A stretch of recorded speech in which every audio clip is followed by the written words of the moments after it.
Liability manage ചെയ്യുന്നത് ഒരു ആർട്ടാണ്. Liability എടുക്കാൻ എളുപ്പമാണ്. പക്ഷെ അത് നമ്മൾ ജീവിതകാലം മുഴുവൻ ഈ ലാബിലിറ്റി ആയിട്ട് നമ്മൾ നടക്കേണ്ടി വരും. സോ ലാബിലിറ്റി മാനേജ്മെൻറ്റ് ഫിനാൻഷ്യൽ പ്ലാനിങ്ങിൻ്റെ ഒരു വളരെ അവിഭാജ്യമായിട്ടുള്ളൊരു ഘടകമാണ്. ടാക്സ് അവോയ്ഡൻസ് എന്താണെന്ന് അറിയോ? നമുക്ക് ടാക്സ് അവോയ്ഡ് ചെയ്യാനുള്ള കുറേ മാർഗ്ഗങ്ങളുണ്ട്. ഇപ്പോൾ സെക്ഷൻ 80C പ്രകാരം 1,50,000 രൂപ വീതം 1,50,000 രൂപ സെർട്ടൺ ഇൻവെസ്റ്റ്മെൻറ്റ് ക്ലാസ്സിൽ ഇൻവെസ്റ്റ് ചെയ്ത് കഴിഞ്ഞാൽ നിങ്ങൾക്ക് ടോട്ടൽ ഇൻകത്തിൽ നിന്ന് 1,50,000 രൂപയുടെ കിഴിവിൽ കിട്ടും.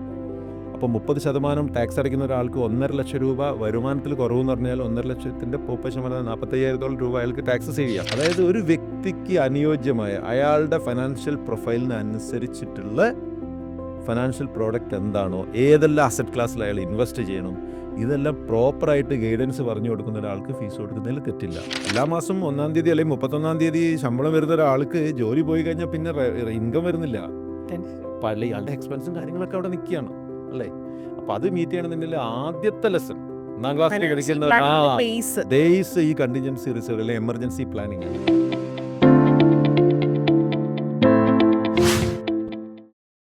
ഓക്കെ, ഇപ്പൊ ഈ ക്രെഡിറ്റ് കാർഡ് മിസ്റ്റേക്ക്, കാരണം ഇപ്പൊ സാർ പറഞ്ഞത് വെച്ചിട്ട് മിക്കവാറും ഇപ്പൊ നമ്മുടെ കയ്യിൽ കാശില്ലെങ്കിലും നമ്മൾ ചെലവാക്കുന്നത് ത്രൂ ക്രെഡിറ്റ് കാർഡാണ്. ക്രെഡിറ്റ് കാർഡ് മിസ്റ്റേക്ക് ആണെന്ന് പറയില്ല.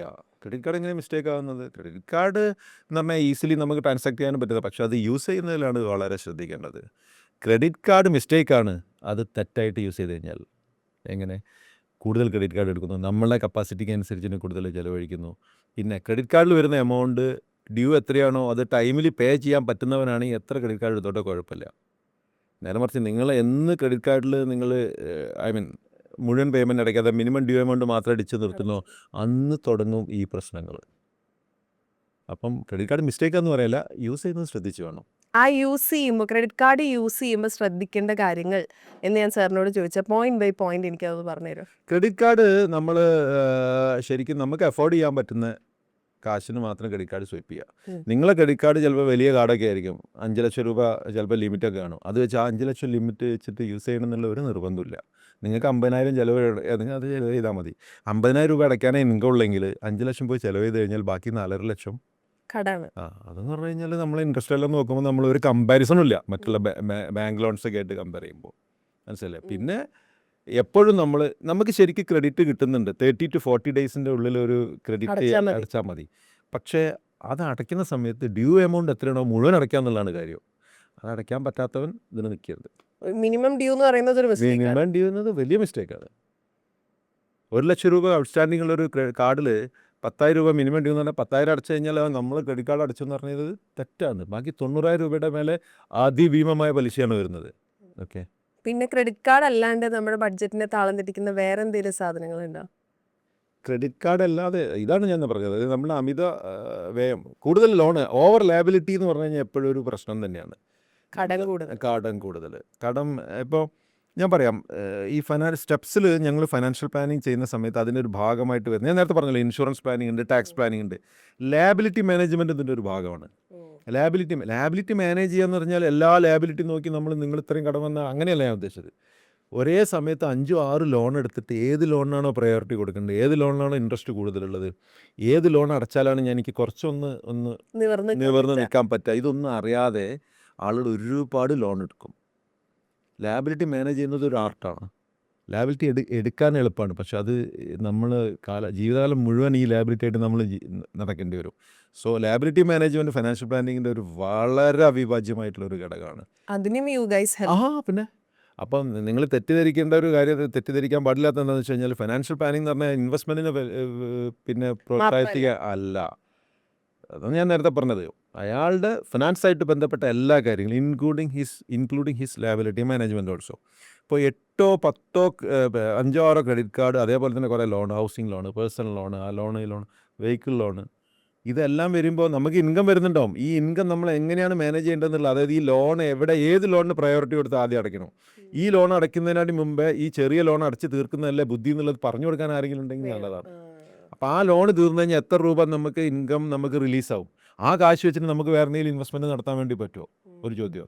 അടുത്തൊരു ചോദ്യം പറയുകയാണ്, എനിക്ക് ഒരു 3 മാസം കഴിഞ്ഞാൽ ഒരു ഇൻഡിവിജ്വൽ ഇപ്പോൾ 5 പറയണം, എനിക്കൊരു ബോണസ് കിട്ടാണ്ട് 5,00,000 രൂപ.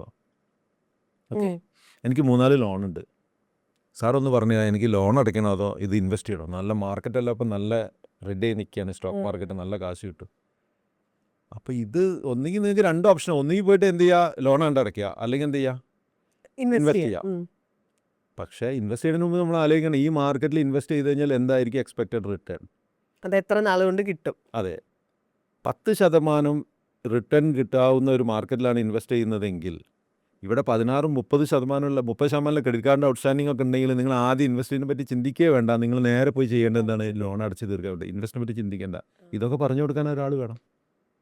മനസ്സിലല്ലേ? ഇനി 7% അല്ല 8% ഹൗസിംഗ് ലോൺ പോയിക്കൊണ്ടിരിക്കുകയാണ്. നിങ്ങൾക്കൊരു 10 ലക്ഷം രൂപ അഡീഷണൽ ആയിട്ട് ഒരു ഇൻകം വന്നു. ഓക്കെ, ആ കാശ് ലോൺ അടച്ച് തീർത്തേക്കാം, ബാധ്യത തീർത്തേക്കാം എന്ന് പറയുന്ന സമയത്ത് നിങ്ങൾക്കൊരു തോന്നൽ എന്താണ്, സ്റ്റോക്ക് മാർക്കറ്റിൽ ഒരു ഓപ്പർച്യൂണിറ്റി ഉണ്ട്. മാർക്കറ്റ് ഇപ്പോൾ പല പ്രശ്നങ്ങൾ കൊണ്ട് മാർക്കറ്റ് നല്ല സ്റ്റോക്സൊക്കെ ഇപ്പം താഴ്ന്ന വിലയ്ക്ക് കിട്ടാറുണ്ട്. ശരി, ഒരു വർഷം ഞാനൊന്ന് സ്റ്റോക്ക് മാർക്കറ്റിൽ, 2 വർഷം ഞാനൊന്ന് സ്റ്റോക്ക് മാർക്കറ്റിൽ ഒന്ന് കുറച്ചൊരു കാലത്തേക്ക് ഇൻവെസ്റ്റ് ചെയ്താലെന്നുള്ള ചിന്ത ഉണ്ടെങ്കിൽ മാർക്കറ്റിലെ ഓപ്പർച്യൂണിറ്റി നിങ്ങൾ 20-25% അവിടെ റിട്ടേൺ കിട്ടുകയാണെങ്കിൽ നിങ്ങളെ ലോൺ അടയ്ക്കേണ്ട, നിങ്ങൾ ഇൻവെസ്റ്റ് ചെയ്യണമെന്നുള്ളത്. അപ്പോൾ ഒരു കമ്പാരിസൺ ആവശ്യമാണ്. ഇത് കമ്പയർ ചെയ്യുന്ന സമയത്ത് ഇത് കാര്യങ്ങൾ മാർക്കറ്റിനെ പറ്റി അറിഞ്ഞിരിക്കണം. ഈ ലാബിൽ നിങ്ങളെടുത്ത ലോണിൻ്റെ ഒരു കംപ്ലീറ്റ് ഹിസ്റ്ററി അറിഞ്ഞിരിക്കണം. ഇതൊക്കെ അറിഞ്ഞെങ്കിൽ മാത്രമേ ഒരാൾക്ക് പറയാം. ഇതൊന്നും അറിയാത്ത ആൾക്കാരാണ് ക്രെഡിറ്റ് കാർഡ് സ്വൈപ്പ് ചെയ്യുന്നു, കുറേ ലോൺ എടുക്കുന്നു, ഡിസിപ്ലിനിലാണ് നടക്കും, ഇതൊക്കെയാണ് കൂടുതൽ ചിലവഴിയുന്നു. ഇതെല്ലാത്തിലും ഒരു ഞാൻ നേരത്തെ പറഞ്ഞത്, ഇത് സ്ട്രോങ് ആയിട്ട് നമ്മൾ കൊടുക്കുന്ന മെസ്സേജ് എന്താണെന്ന് വെച്ച് കഴിഞ്ഞാൽ, ഫിനാൻസ് കൈകാര്യം ചെയ്യുന്നിടത്ത് ഡിസിപ്ലിൻ കൊണ്ടുവരിക. വെറും ഒരു ഇൻവെസ്റ്റിങ്ങോ അല്ലെങ്കിൽ മാത്രമല്ല, ഇൻവെസ്റ്റ്മെൻ്റൊക്കെ അതിൻ്റെ ഒരു ഭാഗമാണ്. ഇപ്പോൾ ടാക്സിൻ്റെ കാര്യം ഞാൻ നേരത്തെ പറഞ്ഞു. ടാക്സ് നമ്മൾക്കറിയില്ല, ആരും പറഞ്ഞു തരാനില്ല. ഞാൻ ഇന്ന കാര്യങ്ങൾ ചെയ്താൽ എനിക്ക് ഇത്രയും ടാക്സ് സേവ് ചെയ്യാമായിരുന്നു, അറിയില്ല. ഇത് നമ്മൾ അറിയുന്നു, എംപ്ലോയർ നമ്മൾ ടാക്സ് പിടിച്ചു പോകുന്നു, ലാസ്റ്റ് ജനുവരി ഫെബ്രുവരി മാർച്ച് ആകുമ്പോഴത്തേക്ക് എല്ലാ കാശും ടാക്സിൽ പോകുന്നു. പക്ഷേ no one has told me that if you have done this you would have saved money like this. അതാരും പറഞ്ഞു തന്നിട്ടില്ല. ഒരുപാട് ഇൻകം ടാക്സിൽ പല സെക്ഷൻസ് ഒക്കെ ഉണ്ട്. ഇൻകം ടാക്സിൻ്റെ ബാധ്യത കുറയ്ക്കാനുള്ള കറക്റ്റായിട്ടുള്ള ലൂപ്പ് ഹോൾസ് നമുക്ക് പറയാൻ പറ്റില്ല. അത് അവർ തരുന്ന ഒരു ഇതാണ്, മനസ്സിലായല്ലോ. നമ്മളെ ഒരു ടാക്സ് പേയുടെ റൈറ്റ് ആണ്. ഉണ്ടെങ്കിൽ നിങ്ങൾക്ക് ടാക്സ് പേ ചെയ്യാം. അതെ, ടാക്സ് ഇവേഷനും ടാക്സ് അവോയ്ഡൻസ് രണ്ട് ടൈമാണ്. ടാക്സ് ഇവേഷൻ എന്ന് പറഞ്ഞു കഴിഞ്ഞാൽ നികുതി വെട്ടിപ്പാണ്, അത് ചെയ്യാൻ പറ്റില്ല.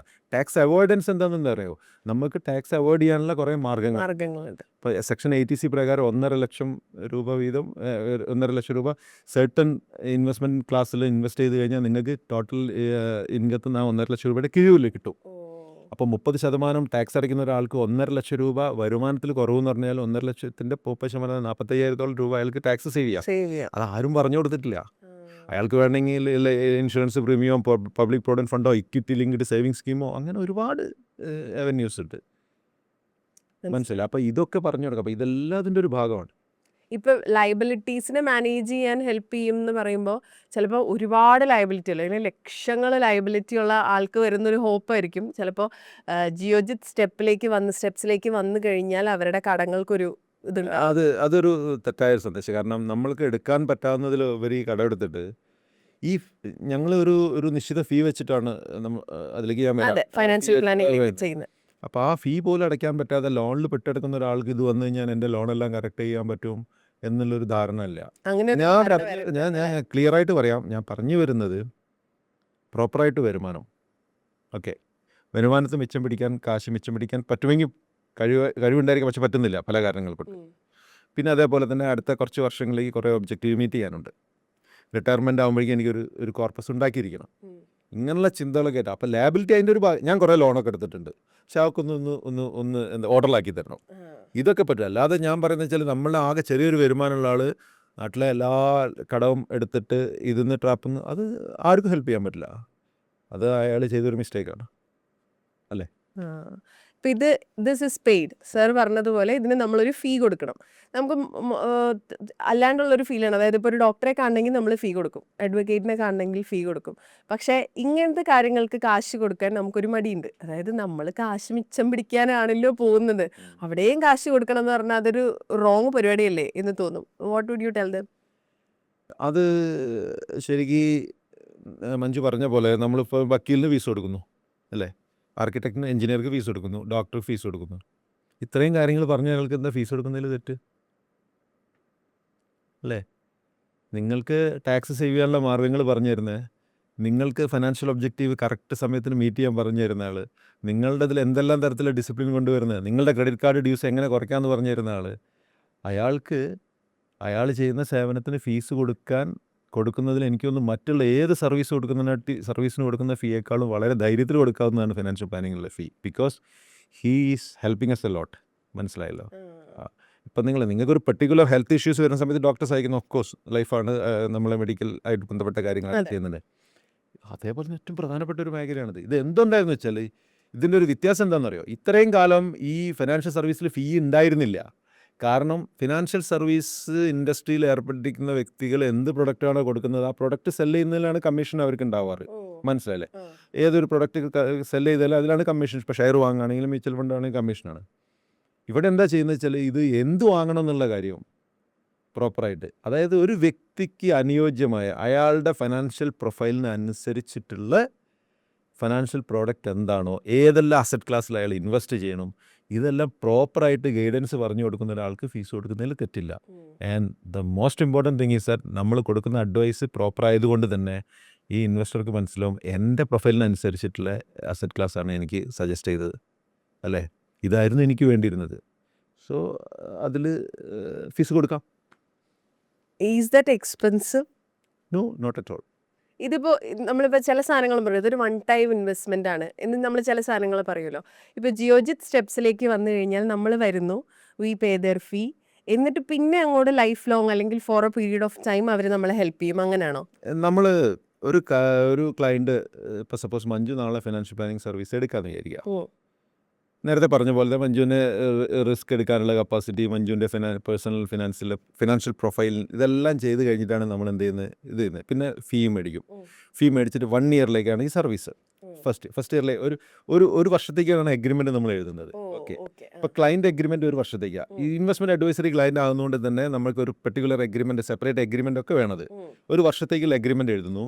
ഇതിൻ്റെ തുടക്കത്തിലാണ് ഞങ്ങൾ ഈ പറഞ്ഞ പോലെ ഫിനാൻഷ്യൽ ആദ്യത്തെ ഈ ഒരു പ്രൊഫൈൽ സ്റ്റഡിയൊക്കെ ചെയ്തതിന് ശേഷം ഫൈനാൻഷ്യൽ പ്ലാൻ റിപ്പോർട്ട് നിങ്ങൾ തയ്യാറാക്കി തരുന്നു. ഓക്കെ. ഒരു വർഷത്തിന് ആ സർവീസ് നിങ്ങൾക്കൊരു പ്ലാനർ അസൈൻ ചെയ്ത് കഴിഞ്ഞാൽ, ഒരു ഫൈനാൻഷ്യൽ പ്ലാനർ, ഞാൻ നേരത്തെ പറഞ്ഞ പോലെ ഒരു ക്വാളിഫൈഡ് ആയിട്ടുള്ള സർട്ടിഫൈഡ് ആയിട്ടുള്ള ഒരാളെയാണ് നിങ്ങൾക്ക് എന്ത് ചെയ്യുന്നത്, ഫൈനാൻഷ്യൽ പ്ലാനറായിട്ട് അസൈൻ ചെയ്യുന്നത്. അപ്പം he will be there with you to help. I mean നിങ്ങൾ ഈ ഒരു വർഷത്തിനുള്ളിൽ നിങ്ങൾക്ക് ഫിനാൻഷ്യൽ ആയിട്ട് ബന്ധപ്പെട്ട എന്ത് കാര്യങ്ങളും ഡൗട്ട് ഉണ്ടെങ്കിലും നിങ്ങൾക്ക് വേണമെങ്കിൽ പുള്ളിയോട് ചോദിക്കാം. മനസ്സിലായോ? ഇപ്പോൾ ഈ financial planning it self is A document saying that നിങ്ങളുടെ ഇന്ന കാര്യങ്ങൾ നിങ്ങൾ ചെയ്യണം. നമ്മൾ ഇത്രയും നാളും ഡിസിപ്ലിൻ ഇല്ലാതെ, അല്ലെങ്കിൽ നമ്മൾ ഇതുവരെ ഡിസിപ്ലിൻ എന്ന് വേർഡ് ഉപയോഗിക്കില്ല, ഓർഗനൈസ്ഡ് അല്ലാതെ ഇരുന്ന് നമ്മളുടെ പേഴ്സണൽ ഫിനാൻസിനെ ഇയാൾ ഓർഡറിലാക്കി തന്ന് നമുക്കൊരു പ്ലാൻ റെഡിയാക്കി തരുന്നു, അല്ലേ? ഇപ്പം മഞ്ജു പറഞ്ഞിട്ടുണ്ടാവും 5-6 ഇൻവെസ്റ്റ്മെൻറ്റ് ഒബ്ജക്റ്റീവ് പറഞ്ഞിട്ടുണ്ടാവും, ഫിനാൻഷ്യൽ ഗോൾസ്. ഇത് എങ്ങനെയൊക്കെ മീറ്റ് ചെയ്യാന്നുള്ള കാര്യങ്ങൾ പറഞ്ഞുതരും. ഇതിൻ്റെ ലാസ്റ്റ് ഈ ഫിനാൻഷ്യൽ പ്ലാനിങ് എന്ന് പറഞ്ഞൊരു കോംപ്രഹെൻസീവ് റിപ്പോർട്ടാണ്. അതായത് ഇതിൻ്റെ ഫസ്റ്റ് ലെസണിൽ എന്താ പറയുന്നത് വെച്ചാൽ നിങ്ങളുടെ കണ്ടിൻജൻസി റിസർവ് എന്ന് പറയും. നമ്മൾ കണ്ടിൻജൻസി റിസർവ് എന്ന് പറഞ്ഞു കഴിഞ്ഞാൽ നമ്മൾ എമർജൻസി ഫണ്ട്.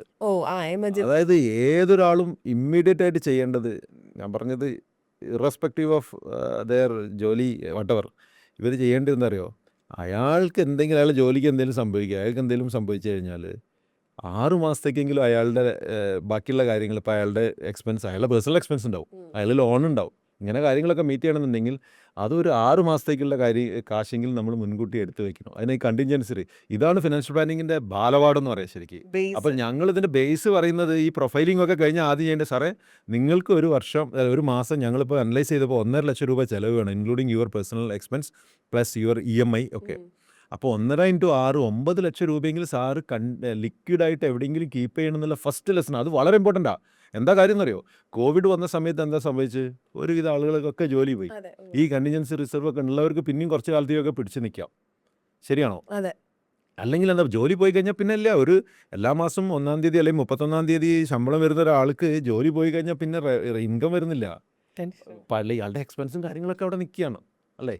അപ്പോൾ അത് മീറ്റ് ചെയ്യണമെന്നുണ്ടെങ്കിൽ ആദ്യത്തെ ലെസൺ 1-ാം ക്ലാസ്സിൽ കളിക്കുന്ന ബേസ് ഈ കണ്ടിൻജൻസി റിസർവ് അല്ലെങ്കിൽ എമർജൻസി പ്ലാനിങ് ആണ്.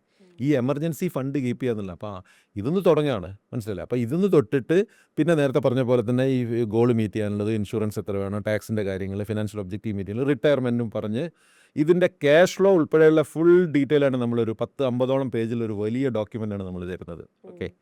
അത് കഴിഞ്ഞതിന് ശേഷം ആ വർഷത്തെ എഗ്രിമെൻ്റ് തീരുന്നത് വരെ ആ ഇത് തീരുന്നത് during that course of that agreement എന്തെങ്കിലും financial help in the sense advice വേണമെന്നുണ്ടെങ്കിൽ ഈ പ്ലാനർ എനി ടൈം. ഹെൽപ്പ് ചെയ്യും. പിന്നെ ഇതൊരു ഓൺഗോയിങ് പ്രോസസ്സാണ്. നേരത്തെ പറഞ്ഞല്ലോ 7 വർഷം കഴിഞ്ഞിട്ടാണ് അമേയ എന്തിനു പോകുന്നത് ഹയർ എഡ്യൂക്കേഷൻ. നിങ്ങൾ അതിലേക്ക് ഒരു ഇൻവെസ്റ്റ്മെൻറ്റ് തുടങ്ങി. ഓക്കെ, ഞങ്ങളെ ഫിനാൻഷ്യൽ പ്ലാനർ പറഞ്ഞു നിങ്ങൾ ഒരു 8,000 രൂപയുടെ ഒരു for example mutual fund SIP കൊടുക്കുക, ഇക്വിറ്റി ഫണ്ടിൽ നിങ്ങളത് ഇൻവെസ്റ്റ് ചെയ്തു. അത് ഇൻവെസ്റ്റ് ചെയ്ത് കഴിഞ്ഞുകൊണ്ട് മാത്രം അമേയ 7 വർഷം കഴിഞ്ഞാൽ അതിന് പോകണമെന്നില്ല. ഈ ഫണ്ട് എങ്ങനെ പോകുന്നുള്ള ഗ്രോത്ത് ഉണ്ടോ, നിങ്ങളെ ഇൻവെസ്റ്റ്മെൻറ്റ് ഒബ്ജക്റ്റീവ് മീറ്റ് ചെയ്യാൻ മാത്രമുള്ള റിട്ടേൺ ഈ സാധനം തരുന്നുണ്ടോ, അതല്ല ഈ ഫണ്ടിൻ്റെ പെർഫോമൻസ് മോശം കഴിഞ്ഞാൽ അത് മാറ്റണോ, ഇതൊക്കെ നമ്മൾ പീരിയോഡിക്കൽ അപ്ഡേറ്റ് എടുക്കണം. അപ്പോൾ 1 വർഷം കഴിഞ്ഞാൽ ആ എഗ്രിമെൻറ്റ് ഈ സർവീസ് റിന്യൂ ചെയ്യാം. പക്ഷേ ഞങ്ങളുടെ ഒരുപാട് ക്ലയൻസ്, വലിയൊരു വിഭാഗം ക്ലയൻസ് ഈ റിന്യൂ ചെയ്യും. കാരണം എന്താ വെച്ചാൽ ഇവർക്കൊരു ഫാമിലി ഡോക്ടർ എന്ന പോലെ, നമ്മളെ ഫാമിലിയിൽ കുടുംബത്തിന് വക്കീലുള്ള പോലെ തന്നെ നമ്മളുടെ ഫിനാൻഷ്യൽ കാര്യങ്ങൾ സംസാരിക്കാൻ ഒരു ഫിനാൻഷ്യൽ പ്ലാനർ ഉണ്ടെങ്കിൽ ഫാമിലി പ്ലാനർ അതേപോലെ ഒരു ഫിനാൻഷ്യൽ പ്ലാനർ നമ്മൾ വെക്കും. അപ്പോൾ ഇത് സർവീസ് 1 ഇയറിലേക്കാണ്, പക്ഷേ subsequently they can renew the service. Okay. അപ്പോൾ ഈ 1 ഇയറിൽ ഈ പറഞ്ഞ മാതിരി ചിലപ്പോൾ നമുക്ക് എക്സ്ട്രാ, സാർ പറഞ്ഞ പോലെ തന്നെ എക്സ്ട്രാ ചിലപ്പോൾ ഒരു ലംസം എമൗണ്ട് ഇൻകം വരും, എന്തെങ്കിലും ഒരു ഇൻകം റാൻഡം ആയിട്ട് ചിലപ്പോൾ ഒരു ലംസം. അതെന്താ ചെയ്യേണ്ടത് ചോദിക്കാം. അതെ, അങ്ങനെ ചോദിക്കാം. ഇപ്പോൾ ചില കസ്റ്റമർ ചോദിക്കാറുണ്ട്, ഞാൻ പ്ലാൻ ചെയ്യുന്ന സമയത്ത് പറയും, അതായത് ഞാൻ ഒരു 6 മാസം കഴിഞ്ഞ് എൻ്റെ ലാൻഡ് വിൽക്കാനുണ്ട്, അന്നേരം എനിക്ക് കുറച്ച് കാര്യങ്ങളൊക്കെ അറിയണം കേട്ടോ. അയാൾ 10-75 ലക്ഷം രൂപയിൽ ലാൻഡ് വിറ്റു. അയാൾക്ക് അറിയില്ല അത് ലോങ് ടൈം ക്യാപ്, ഇതിനിപ്പോൾ ഒരു പണ്ട് എന്തോ ചെറിയ കാശിന് മേടിച്ചാൽ ടാക്സ് അടയ്ക്കണം, ക്യാപിറ്റൽ ഗെയിൻ ടാക്സ് അടയ്ക്കണം. ഈ ക്യാപിറ്റൽ ടാക്സ് കുറയ്ക്കാനോ അല്ലെങ്കിൽ അത് അങ്ങനെയുള്ള കാര്യങ്ങളൊക്കെ എന്ത് ഗൈഡൻസ് ഉള്ളത്? ഇനി ടാക്സൊക്കെ അടച്ചു കഴിഞ്ഞ ശേഷം ബാക്കി വരുന്ന കാശ് ഞാൻ എവിടെ ഇൻവെസ്റ്റ് ചെയ്യണം, whether I should repay my loan or whether should I invest, ഈ ഒരു ക്വസ്റ്റ്യൻസ് അയാൾക്ക് വരും. ഇതൊക്കെ ഞാൻ പറഞ്ഞല്ലോ, കാശായിട്ട് ബന്ധപ്പെട്ട എല്ലാം സംശയങ്ങൾ തന്നെയാണ്. നമ്മൾ എന്ത് ചെയ്യണം എന്നുള്ളത്. അതിന് എക്സ്ട്രാ ഫീ അങ്ങനത്തെ കാര്യമില്ല. ഇതൊരു 1 ഇയറിലേക്കാണ് നമ്മൾ ഫീ മേടിക്കുന്നത്, പിന്നെ റിന്യൂവൽ ഫീ മേടിക്കുന്നത്. ഓക്കെ. ഇപ്പം ഈ പറഞ്ഞ പോലെ ഇപ്പം അത്രയും വലിയ എമൗണ്ട് അല്ലെങ്കിലും ചെറിയ എമൗണ്ട് വരുമ്പോഴാണെങ്കിലും നമ്മളിപ്പോൾ എല്ലാ ആളുകളും, എല്ലാ കോമണേഴ്സും സ്റ്റോക്ക് മാർക്കറ്റ്, മ്യൂച്വൽ ഫണ്ട്സ് എന്നൊക്കെ പറയുമല്ലോ. അപ്പോൾ നമുക്ക് ഇൻവെസ്റ്റ് ചെയ്യണം, നമ്മൾ ഇൻവെസ്റ്റ് ചെയ്യാണ്. അപ്പോൾ അതിന് സ്റ്റോക്ക് മാർക്കറ്റ് റെക്കമെൻഡേഷൻസ് അല്ലെങ്കിൽ സ്റ്റോക്കുകളുടെ റെക്കമെൻഡേഷൻസ്, മ്യൂച്വൽ ഫണ്ട് റെക്കമെൻഡേഷൻസ് അതൊക്കെ ചെയ്തു കൊടുക്കുമോ? ഞാൻ പറഞ്ഞല്ലോ, ഇയാളുടെ അസറ്റ്സ് നമ്മളുടെ അനലൈസ് ചെയ്യുന്ന സമയത്ത് ഇയാളുടെ എക്സിസ്റ്റിംഗ് ഇൻവെസ്റ്റ്മെൻറ്റിൻ്റെ ഫുൾ ലിസ്റ്റ് എടുക്കും. ഒരാൾക്ക് എക്സിസ്റ്റിംഗ് ഇൻവെസ്റ്റ്മെൻറ്റ് ചിലപ്പോൾ അയാൾ ഇത്ര കാലമായിട്ട് സ്റ്റോക്ക് മാർക്കറ്റ് അറിയാത്ത ആളായിരിക്കും, അയാൾക്ക് ഫുൾ ഇൻവെസ്റ്റ്മെൻറ്റ് എന്തായിരിക്കും അറിയോ, റിയൽ എസ്റ്റേറ്റിലായിരിക്കും ചിലപ്പോൾ, ചില ആൾക്ക് ഗോൾഡിലായിരിക്കും, ചില ആൾക്കാർക്ക് മ്യൂച്വൽ ഫണ്ടിലായിരിക്കും, ചില ആളുകൾ പോസ്റ്റ് ഓഫീസിലായിരിക്കും, ചില ആൾക്കാർ ചിട്ടിയിലായിരിക്കും. മനസ്സിലായോ? അപ്പം അതൊക്കെ ആളുകൾക്ക് ഇതൊന്നും അറിയണ്ടായിരുന്നില്ല. പല ആളുകളും പറഞ്ഞു കേട്ടിട്ട്, അതാണ് ഞാൻ നേരത്തെ പറഞ്ഞത്, അൺഓർഗനൈസ്ഡ് ആയിട്ട് കുറേ കാര്യത്തിൽ ഇൻവെസ്റ്റ് ചെയ്യും. ഇയാളുടെ പ്രൊഫൈൽ അനുസരിച്ച് ഇയാൾ എന്താ ഇൻവെസ്റ്റ് ചെയ്യുന്ന ഇയാൾക്ക് അറിയണമെന്നില്ല. മനസ്സിലായില്ലേ? അപ്പോൾ അത് ഓർഗനൈസ്. അപ്പോൾ സ്റ്റോക്ക് മാർക്കറ്റ് അറിയാത്ത ഒരാളാണെങ്കിൽ, സാറേ നിങ്ങൾക്കിപ്പോൾ ഒരു ചെറിയൊരു ഏജിൽ, യങ് ഏജിൽ ഒരു 10, 25 അല്ലെങ്കിൽ 28 വയസ്സായിട്ടുള്ള ഒരു യങ്സ്റ്റർ വന്നിട്ട് ഫിനാൻഷ്യൽ പ്ലാനിങ് ചെയ്യുകയാണെങ്കിൽ അയാൾ എൻ്റെ കാശ് മുഴുവൻ ബാങ്ക് FD ഇട്ടിട്ടുണ്ടെന്ന് പറഞ്ഞു കഴിഞ്ഞാൽ തെറ്റാണത്. കാരണം he can take the risk. Because എന്താണ്, അയാൾ ചെറിയ പ്രായമാണ്. അതുകൊണ്ട് അയാൾക്ക് കുറേ കാലം ഇൻവെസ്റ്റ് ചെയ്യാനുള്ള സമയമുണ്ട്. അപ്പോൾ ഞങ്ങൾ ആദ്യം തന്നെ എന്താ ചെയ്യുന്നറിയോ, അയാളുടെ റിസ്ക് പ്രൊഫൈലിൽ നമ്മൾ എടുത്തു കഴിഞ്ഞാൽ അയാൾ he can be an aggressive person in terms of investment. അപ്പോൾ അങ്ങനെയാണെങ്കിൽ സാറേ നിങ്ങൾ എല്ലാ കാശും ബാങ്കിൽ കൊണ്ടുപോയിട്ടില്ല, കുറച്ച് സ്റ്റോക്സിലിട്, ഇക്വിറ്റിയിലിട് അല്ലേ. ചില ആൾക്കാർ കംപ്ലീറ്റ്ലി റിയൽ എസ്റ്റേറ്റിലായിരിക്കും. ഈ അസറ്റ് അലോക്കേഷൻ എന്ന് പറഞ്ഞൊരു വളരെ പ്രധാനപ്പെട്ട ഒരു ടേം ഉണ്ട്. എല്ലാ കാശും ഒരു സ്ഥലത്ത് കൊണ്ടുപോയിട്ട് ഇപ്പോൾ നമ്മൾ പറയില്ലേ, നമ്മൾ never put all eggs in one basket പോലെ, അതേപോലെ അതൊരു പ്രശ്നമുണ്ട്. ഞാനൊരു ചെറിയൊരു കാര്യം കൂടി പറയാം. ഞങ്ങളൊരു കസ്റ്റമർ, സ്റ്റെപ്സിൽ വന്ന ഒരു കസ്റ്റമർ, അയാളുടെ നെറ്റ്വർത്ത് കണ്ടു കഴിഞ്ഞാൽ ഭയങ്കര 10-25 കോടിയുണ്ട്. ഓക്കെ,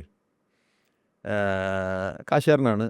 ഈ was running a small software company Infopac. Okay, ഇയാളുടെ പ്രോബ്ലം എന്തായിരുന്നു വെച്ച് കഴിഞ്ഞാൽ, ഇയാളുടെ എല്ലാ ഇൻവെസ്റ്റ്മെൻറ്റും, ഇയാളുടെ ഒരു അസറ്റ് ഞങ്ങൾ പഠിച്ച സമയത്ത് മനസ്സിലാക്കിയത് അയാൾക്ക് വേറെ ഒന്നും ഇൻവെസ്റ്റ്മെൻ്റ് ഇല്ല, എല്ലാം ഫ്ലാറ്റ്, ഇവിടെ വേറെയും ഫ്ലാറ്റുകളും ലാൻഡൊക്കെ വാങ്ങിയിട്ടത്. ഓക്കെ, കോവിഡ് വന്ന സമയത്ത് ഇയാളുടെ 5-6 ഫ്ലാറ്റ് ഉണ്ട്. ഇവിടെ ഉള്ളവരൊക്കെ ഒന്നുകിൽ വാടക തരാതെയായി, അല്ലെങ്കിൽ അവർ പോയി. ഇയാളുടെ ചെറിയ സോഫ്റ്റ്വെയർ ബിസിനസ്സിലായിരുന്നു, അത് അടച്ചു. വേറെ വരുമാനം ഒന്നുമില്ലാതെ ഇയാൾക്ക്, അതായത് 25 കോടിയോളം ആസ്തിയുള്ള ഒരാൾക്ക് ഓൾ ഓഫ് എ സഡൻ ഒന്നുമില്ല അയാളുടെ വരുമാനം, ലിക്വിഡായിട്ട് ക്യാഷില്ല. മനസ്സിലായില്ലേ? പെട്ടു. അപ്പോൾ അയാൾ ചെയ്ത മിസ്റ്റേക്ക് എന്താ, എല്ലാം ഒരു സ്ഥലത്തുകൊണ്ട് invest yes, put all the eggs in one basket. അത് തെറ്റാണ്. അപ്പം എന്താ ചെയ്യേണ്ടിയിരുന്നത് എന്താ വെച്ചാൽ, ഈ 25 കോടി ഉണ്ടെങ്കിൽ അതിൽ അയാൾക്ക് എന്തെല്ലാം അസറ്റ് ക്ലാസ് ഉണ്ട്, ഒന്നും വേണ്ട, ബാങ്കിൽ പോലും അയാൾ ഇനഫ് കാശ് ഉണ്ടായിരുന്നില്ല എന്നുള്ളതാണ് സത്യം. അപ്പോൾ അയാൾക്ക് ബുദ്ധിമുട്ടായി. അപ്പോൾ ഇതൊക്കെ ഇതിൻ്റെ അസറ്റ് അലോക്കേഷൻ എങ്ങനെ നടത്തണം എന്നുള്ള കാര്യങ്ങളൊക്കെ നമ്മൾ പറഞ്ഞു കൊടുക്കും. അപ്പോൾ അത് നേരത്തെ പറഞ്ഞു. പിന്നെ നേരത്തെ പറഞ്ഞു, ഞാൻ യങ്സ്റ്റർ ആയിട്ടുള്ള ഒരാൾക്ക് വേണമെങ്കിൽ അഗ്രസീവ് ആവാം. നേരെ മറിച്ച് ഒരു റിട്ടയർ ആകാനായ ഒരാളാണ്, അടുത്ത വർഷം റിട്ടയർ ചെയ്യാൻ പോകുന്ന ഒരാൾ വന്നിട്ട് പറയുകയാണ്, എനിക്ക് എൻ്റെ അടുത്ത് ഇത്രയും കാശുണ്ട്, റിട്ടയർ ആകുമ്പോൾ ഇത്രയും കാശ് കിട്ടും, ഞാൻ എന്താ ചെയ്യേണ്ടതെന്ന് ചോദിക്കുമ്പോൾ വേറെ എവിടെയെങ്കിലൊക്കെ പോയി കഴിഞ്ഞാൽ ചിലപ്പോൾ സാറേ നിങ്ങളെല്ലാം സ്റ്റോക്സിലിട്ടോ, അല്ലെങ്കിൽ നിങ്ങളെല്ലാം മ്യൂച്വൽ ഫണ്ടിലിട്ടോ. തെറ്റാണത്.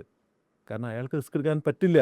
കാരണം അയാളുടെ ഇനി ആ കാശ് എടുത്തിട്ട് വേണം അയാൾ പിന്നെ ശിഷ്ടകാലം ജീവിക്കാൻ. മനസ്സിലായി? അധികം റിസ്ക് ഇടാൻ പറ്റില്ല. റിസ്ക് ഇടാൻ പറ്റില്ല. പിന്നെ അയാൾക്ക് റിസ്ക് വേണമെങ്കിൽ 10-20% ഉണ്ട്. ബാക്കിയെല്ലാം വളരെ സേഫായിട്ടും ക്യാപിറ്റൽ പ്രൊട്ടക്ട് ചെയ്യുന്ന തരത്തിലുള്ള ഫണ്ടിൽ അല്ലെങ്കിൽ ഇൻവെസ്റ്റ്മെൻറ്റ് അസറ്റ് ക്ലാസ് തിരഞ്ഞെടുക്കണം ഇയാൾ. അല്ലെങ്കിൽ ഇയാൾക്ക് മുന്നോട്ട് പോകാൻ പറ്റില്ല. അവിടെയാണ് ഞാൻ നേരത്തെ പറഞ്ഞത്, ഏജിനനുസരിച്ചും റിസ്ക് എടുക്കാനുള്ള കപ്പാസിറ്റിക്ക് അനുസരിച്ചും ഒക്കെ നമ്മൾ പ്രോപ്പറായിട്ട് അസറ്റിന് അലോക്കേറ്റ് ചെയ്യുന്നത്. ഇതൊന്നും അറിയാത്ത ആൾക്കാരാണ് പല പണ്ടത്തരം ചെയ്യുന്നതും പെട്ടുപോകുന്നതും. ഇതിനാണ് നമ്മൾ ഈ സ്റ്റെപ്സ് ഹെൽപ്പ് ചെയ്യുന്നത്. ഓക്കെ. ഇൻഫ്ലേഷൻ ഒരു വലിയ പ്രശ്നമാണ്. അതായത് നമ്മുടെ കയ്യിൽ ഇന്നുള്ള രൂപയുടെ മൂല്യം നമുക്കൊരു 10 വർഷം കഴിയുമ്പോൾ അത് ഉണ്ടാവണം നിർബന്ധമില്ല. നമുക്കത് അറിയൂല അത് എങ്ങനെയായിരിക്കും എന്നുള്ളത് നമുക്ക് പ്ലാൻ ചെയ്യാനും പറ്റില്ല. അതിനെ എങ്ങനെയാണ് നമ്മൾ ഹാൻഡിൽ ചെയ്യുക? വളരെ വളരെ ഇമ്പോർട്ടൻ്റ് ആയിട്ടുള്ള ഒരു ഏരിയയാണ് ഇൻഫ്ലേഷൻ്റെ ഒരു ഇമ്പാക്റ്റ്. അതായത് ഇതിപ്പോൾ നമ്മുടെ പണത്തിൻ്റെ മൂല്യം കുറഞ്ഞു വരുന്നതിനാണല്ലോ നമ്മൾ ഇൻഫ്ലേഷൻ, അതാണ് ഇൻഫ്ലേഷൻ കൊണ്ട് അർത്ഥാക്കുന്നത്. ശരിക്കും പറയുകയാണെങ്കിൽ ഇപ്പോൾ ഇന്നത്തെ ഒരു സാധനത്തിൽ ഒരു 10,000 രൂപ, ഇപ്പം മഞ്ജു ഇന്ന് 10,000 രൂപ വെച്ച് ചിലവഴിക്കുന്ന ഒരു കാര്യം 6% ഇൻഫ്ലേഷൻ ഉണ്ടെന്ന് വിചാരിക്കാം. 10 വർഷം കഴിഞ്ഞാൽ ആ 10,000 രൂപയുടെ സ്ഥാനത്ത് 17,900 രൂപ വേണ്ടി വരും. 20 കൊല്ലം ആകുമ്പോഴേക്കും അത് 32,000 രൂപ ഉണ്ടെങ്കിലേ നടക്കുള്ളൂ.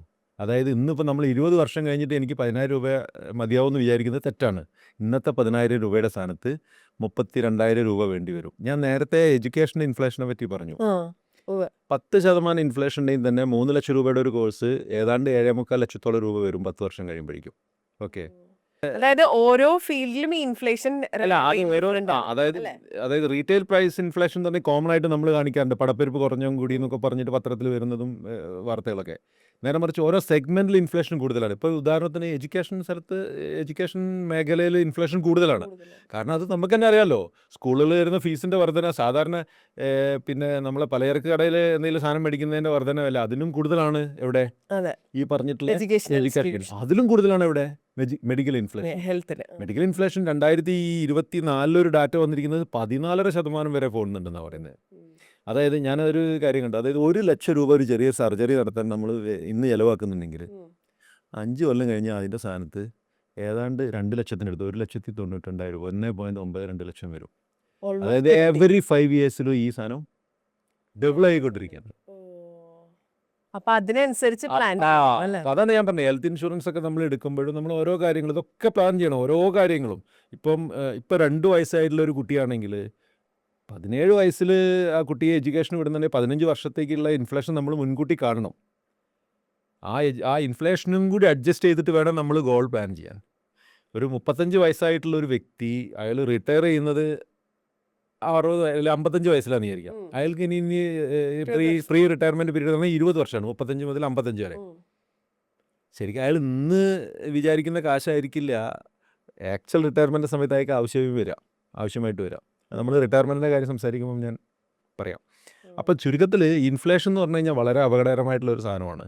ഇൻഫ്ലേഷൻ കൂടുന്തോറും നമുക്ക് അതിനനുസരിച്ച് നമ്മൾ മീറ്റ് ചെയ്യേണ്ടതായിട്ടുള്ള, നമ്മൾ കണ്ടു വെക്കേണ്ടതായിട്ടുള്ള അല്ലെങ്കിൽ മൊബിലൈസ് ചെയ്യേണ്ടതായിട്ടുള്ള കാശിൻ്റെ അളവ് കൂടുകയാണ്. അപ്പോൾ അതിനനുസരിച്ച് നമ്മൾ പ്ലാൻ ചെയ്യണം.